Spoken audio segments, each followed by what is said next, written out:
পিছনে গাড়ি, দুটা গাড়ি, ফুল স্কোয়াড।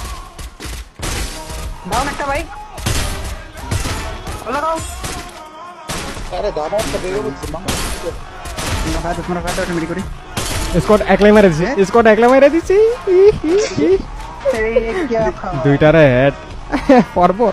একটা কর্নার আছে, তো সেই জায়গা থেকে তাদেরকে তারা নিজেদেরকে আরো বেটার ভাবে প্রমাণ করতে পারে। সামনের দিকে player shot, what the hell was that? That was a pretty good shot and double headshot কানে করবে গোল। আর একটা knockout, sorry Alif gaming. Oh my god, boy, you beast!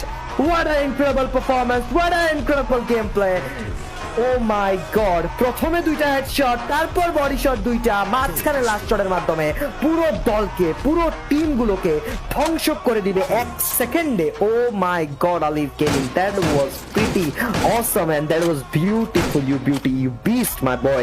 And সেখান থেকে Alif Gaming as always নিজেকে প্রমাণ করছেন with his double snipers, and সেখানে মাঝখানে আমি পুরো ক্রুল করে বলছি, বাট সেখান থেকে Alif Gaming was so precise with his sniping। তার ধ্বংসকযজ্ঞ চালানো সেই দুইটা স্নাইপার, তার সেই গ্যাংস্টার্স লাইক স্নাইপার আবারও ব্যাক চলে আসবে। সে আজকের দিনে নিজের টিমের জন্য একটা ব্যাকবোন